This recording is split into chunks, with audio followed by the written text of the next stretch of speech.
plena bola. Beat from Niger, straight to the world. Now play for show. Oh yeah, carry go. Hello everyone, and welcome once again to Play Pause. So Sam, today we're going to review what happened with the Community Shield. So I think I'm going to let you, talk about it. Yeah. Let's see what happened. Okay. So concerning the Community Shield, Yes. like we discussed the previous time, it was not an even game at all. It was not an even game in the sense that it was dominated by Arsenal, the scoreline. But I think also that Man City did not play their best of football. But before we go there, Arsenal really was ready for the game. And the players they were really fired up. It was a game that I think the players took extra personal in the sense that they could from the first minute, from the first second, they attacked the game. Right. The first goal came on 25 seconds. So you could see the intent in the players' eyes. You could see the instruction that was given to them by the manager.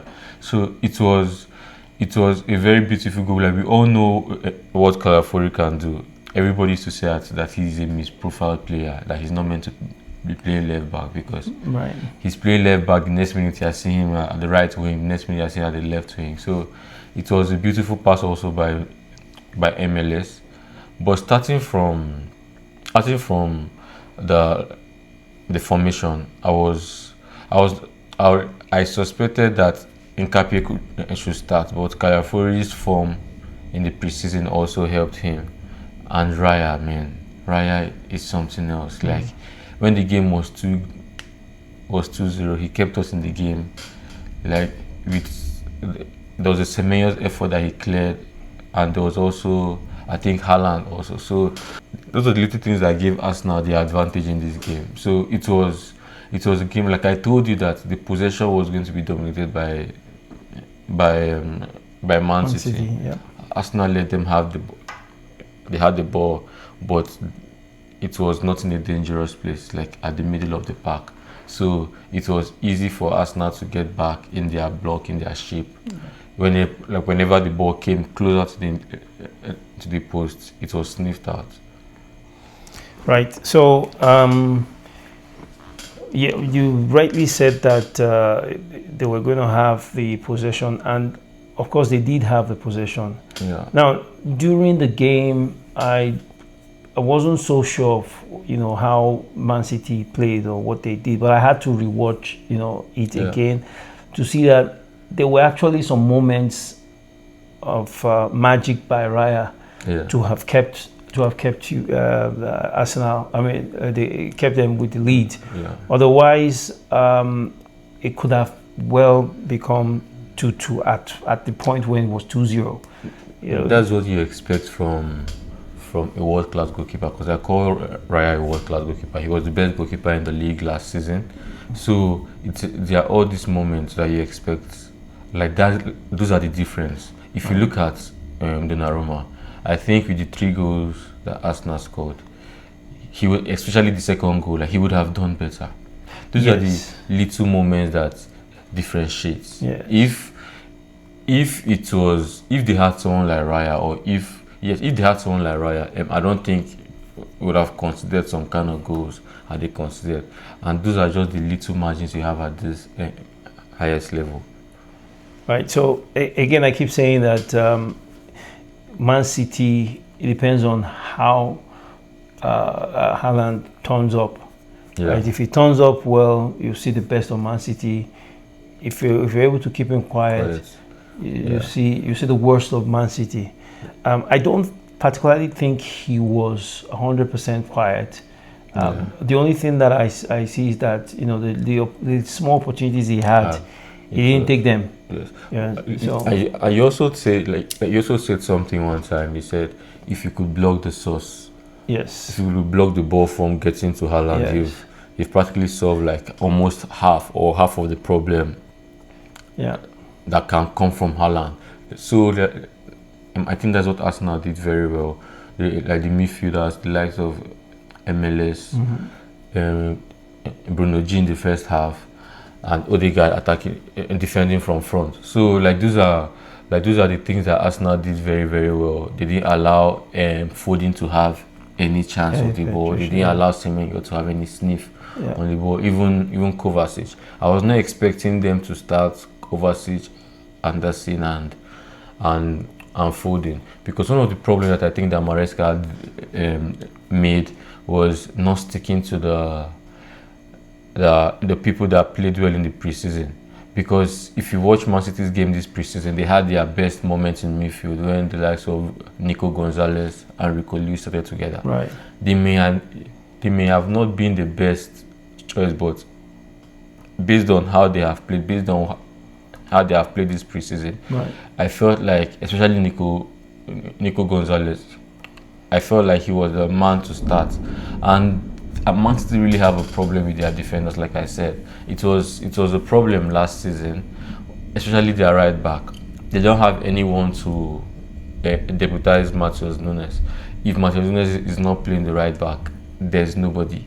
So that's because you could see that Kuzanov was caught sleeping in like two of the goals. That the first goal that Caliafori went through his back and did a dummy run, and MLS had to slide the pass, and the second goal that Odegaard crossed the ball to the second pole, and Kuzanov was sleeping also. So I think if they have a proper right back, they won't be suffering like with some little things that they suffer today. Okay. Now, so going forward, what do you think? Looking at this game, what do you think about the Premier League? No, like, don't allow this. I kept telling my friends that they should not allow this fixture or like this scoreline rather fool you with Man City.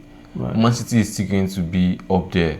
I could see plenty hate and plenty people already putting Maresca and City down. This is just like the first official game of the season. Yes, they lost with 3-0, but I don't think it takes anything away from them, especially as they're expecting new players like Boedi, maybe Enzo.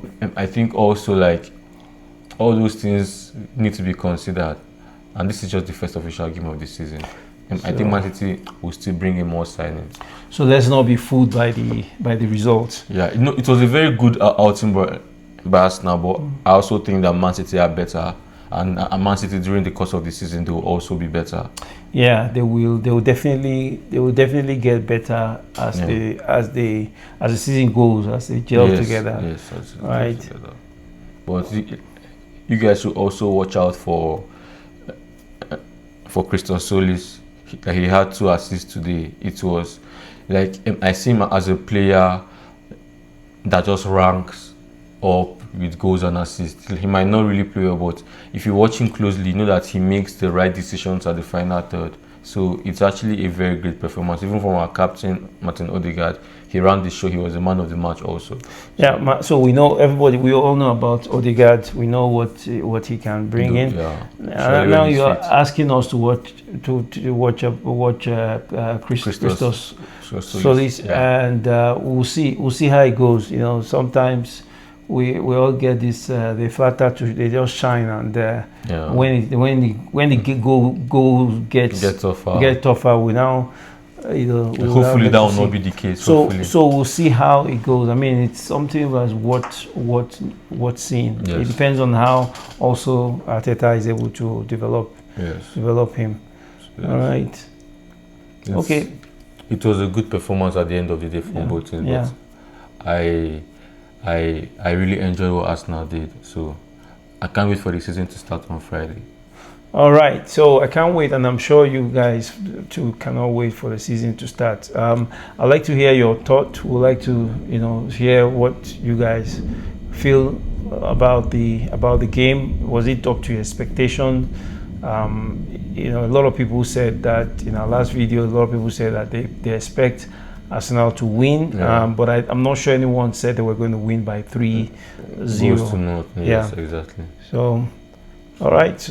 thank you so much for joining us. Thank you so much for tuning in. Yeah, we hope to be back, especially as the season is about to commence. We'll see you. Like we still have a video to make the Premier League preview. So yeah, we'll see you. All right, thanks. Thank you. And bye for now.